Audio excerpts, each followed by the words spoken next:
Il était le meilleur de son équipe. Les résultats le prouvaient. Les chiffres le prouvaient. Ses collègues le savaient. Son patron le savait. Et pourtant, quand la promotion est arrivée, c'est quelqu'un d'autre qui l'a eu. Quelqu'un de moins compétent. Quelqu'un qui produisait moins. Quelqu'un qui, objectivement, méritait moins. Il n'a pas compris. Il a demandé des explications. Et son patron lui a dit quelque chose qu'il n'oubliera jamais. Tu es excellent dans ton travail, mais tu n'es pas prêt pour ce niveau-là. Pas prêt. Lui, l'homme qui avait les meilleurs résultats de l'équipe, il a mis des mois à comprendre ce qui s'était vraiment passé. Et quand il a compris, quand il a vu les 3 erreurs précises qu'il commettait sans le savoir dans chaque interaction professionnelle, tout a changé. La promotion suivante, il l'a eue. Et celle d'après aussi. Ces 3 erreurs, je vais te les donner aujourd'hui, clairement, concrètement, parce qu'elles sont probablement en train de bloquer ta carrière en ce moment même, sans que tu le saches. Et je te préviens, l'erreur numéro 2 est celle que font presque tous les gens intelligents, précisément parce qu'ils sont intelligents. Abonne-toi à cette chaîne maintenant et like cette vidéo. Ce que tu vas entendre peut changer la trajectoire de ta carrière dès cette semaine. Allez, on commence. Erreur numéro 1. Communiquer pour informer plutôt que pour influencer. Il y a une croyance profonde que la plupart des professionnels portent sans s'en rendre compte. Si je donne les bonnes informations, les bonnes décisions suivront naturellement. C'est faux. Et cette croyance coûte des carrières entières. Voici la réalité du monde professionnel. Les décisions ne se prennent pas sur la base des meilleures informations. Elles se prennent sur la base des informations les mieux présentées, par les personnes en qui on a le plus confiance, dans les moments où les décideurs sont les plus réceptifs. La communication professionnelle n'est pas un transfert de données, c'est un acte d'influence. Et la différence entre quelqu'un qui informe et quelqu'un qui influence, c'est une seule chose. L'intention derrière chaque mot. Quand tu envoies un email à ton patron pour lui dire où en est un projet, est-ce que tu penses à lui transmettre un état d'avancement? Ou est-ce que tu penses à renforcer sa confiance en toi, à le rassurer sur ta maîtrise, à lui donner envie de te confier plus? La première approche te fait exister comme un rouage. La seconde te fait exister comme un acteur. Les gens qui avancent vite ne communiquent pas plus que les autres. Ils communiquent avec une intention plus claire. Ce que tu peux changer dès maintenant. Avant chaque email important, chaque réunion, chaque conversation professionnelle, pose-toi une question. Quelle impression est-ce que je veux laisser après cet échange? Construis ta communication autour de cette réponse, pas autour des faits bruts. Erreur numéro 2. Parler trop quand il faut être précis. Et voici l'erreur numéro 2. Celle que j'avais annoncée. Celle que font précisément les gens les plus intelligents. Les personnes intelligentes adorent expliquer. Elles adorent montrer leur raisonnement, détailler leurs analyses, partager leurs nuances, exposer toute la complexité d'un sujet pour prouver qu'elles l'ont vraiment compris. Et dans la plupart des environnements professionnels, c'est exactement ce qui les bloque. Parce que les décideurs, les patrons, les clients, les investisseurs ne veulent pas voir ton raisonnement. Ils veulent ta conclusion, rapidement, clairement, avec confiance. Un cadre qui répond à une question en 5 minutes de nuance perd l'attention de son auditoire à la minute 2.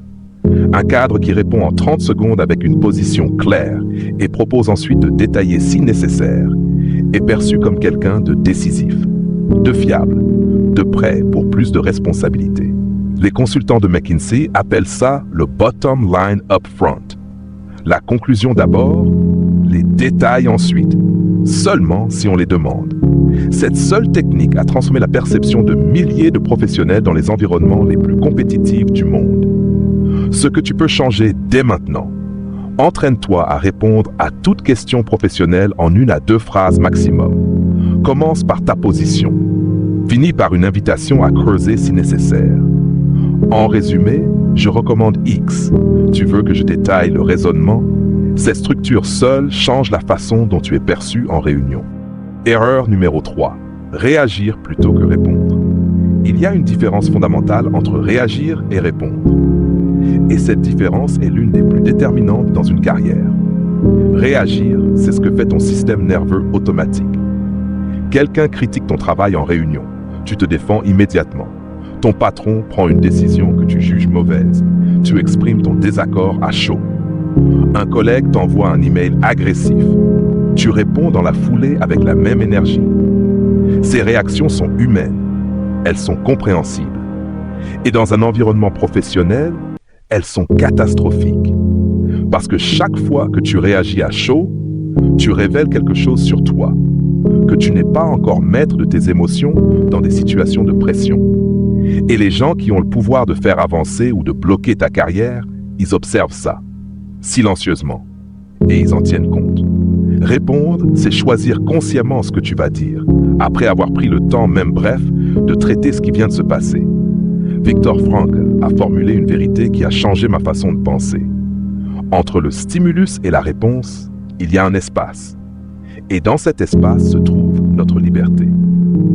Cet espace, quelques secondes, quelques heures, parfois une nuit, est le territoire des professionnels qui avancent. Pas parce qu'ils n'ont pas d'émotion, parce qu'ils ont appris à ne pas les laisser parler à leur place. Ce que tu peux changer dès maintenant. Quand tu reçois une information ou une critique qui déclenche une réaction en toi, adopte la règle des 24 heures pour les emails importants et la règle des 10 secondes pour les réunions. Dis simplement, laisse-moi y réfléchir et te revenir sur ça. Cette phrase seule projette une image de maturité et de maîtrise que peu de gens possèdent naturellement. Pourquoi ces 3 erreurs sont si communes? Maintenant, pourquoi ces erreurs sont-elles si répandues? Pourquoi des gens brillants, compétents, travailleux les font-ils encore et encore? Parce que personne ne nous les a enseignés. L'école t'a appris à analyser, à rédiger, à calculer. Elle ne t'a pas appris à communiquer stratégiquement dans un environnement professionnel compétitif. Elle ne t'a pas appris ce que les décideurs regardent vraiment quand ils évaluent quelqu'un pour une promotion. Elle ne t'a pas appris la différence entre être compétent et être perçu comme prêt à monter. Et cette lacune-là, ce vide dans l'éducation formelle, crée une fracture invisible entre les gens qui ont les compétences techniques et les gens qui avancent réellement. Les études le montrent. Dans les entreprises du Fortune 500, jusqu'à 75% des raisons pour lesquelles des promotions sont refusées ou des carrières stagnent sont liées à des compétences de communication et non à des compétences techniques. Tu peux être le meilleur dans ton domaine. Si tu communiques mal, tu restes invisible. Ou pire, tu es visible pour les mauvaises raisons. Les 3 corrections en pratique immédiate. Voici tes 3 corrections concrètes, une par erreur, applicable dès cette semaine. Correction numéro 1. L'intention avant l'email. Avant chaque communication importante, pose-toi, quelle perception est-ce que je veux créer? Écris d'abord cette intention, puis construis le message autour d'elle. Correction numéro 2. La conclusion d'abord. Adopte le format. Position claire en une phrase, preuve en 2 phrases maximum, invitation à creuser si nécessaire. Cette structure s'applique aux emails, aux réunions, aux conversations informelles avec ta hiérarchie. Correction numéro 3. La pause intentionnelle. Crée un signal personnel. Une respiration profonde, poser ton stylo, croiser les mains, qui te rappelle de passer de la réaction à la réponse. Ce signal physique ancre le comportement nouveau dans le réflexe ancien. Ces 3 corrections ne nécessitent aucune formation, aucun budget, aucune permission de quiconque. Juste une décision et une pratique répétée. Ce que ça change au-delà de la carrière. Je veux te dire quelque chose d'important. Ces 3 compétences, communiquer avec intention, être précis et décisif, répondre plutôt que réagir, elles ne restent pas au bureau. Elles transforment tes relations personnelles aussi. Le couple qui communique avec intention plutôt qu'avec les émotions du moment. L'ami qui répond avec clarté plutôt qu'avec des ambiguïtés. Le père qui réagit moins et répond plus à ses enfants. La communication est la compétence la plus transversale qui existe. Et ceux qui la maîtrisent vraiment ne se contentent pas d'avancer dans leur carrière. Ils construisent des relations plus profondes, plus stables, plus vraies. Parce que finalement, tout dans la vie humaine passe par les mots, par la façon dont on se dit les choses, par la façon dont on est entendu ou mal entendu. Maîtriser ta communication, c'est maîtriser une part essentielle de ta vie. L'homme de tout à l'heure, celui qui avait été recalé pour la promotion malgré ses excellents résultats, il a compris quelque chose que beaucoup de gens mettent une carrière entière à comprendre. Dans un environnement professionnel, ce que tu fais compte. Mais comment tu le communiques compte autant. Deux personnes avec les mêmes compétences, les mêmes résultats, la même ambition, c'est souvent celle qui communique le mieux qui avance. Pas la plus intelligente, pas la plus travailleuse, la plus claire, la plus intentionnelle, la plus maîtrisée. C'est pas de l'injustice, c'est une réalité. Et maintenant que tu la connais, tu peux l'utiliser. Alors j'ai une question pour toi, directe, honnête, et je veux que tu y répondes dans les commentaires. Laquelle de ces 3 erreurs reconnais-tu le plus dans ta façon de communiquer au travail? Et qu'est-ce que ça t'a déjà coûté? Écris-le, honnêtement. Parce que nommer ce qu'on doit changer, c'est déjà commencer à le changer. Si cette vidéo t'a ouvert les yeux sur quelque chose, partage-la avec un collègue, un ami, quelqu'un qui mérite d'avancer mais qui ne comprend pas pourquoi il stagne. Abonne-toi si ce n'est pas encore fait. Active la cloche.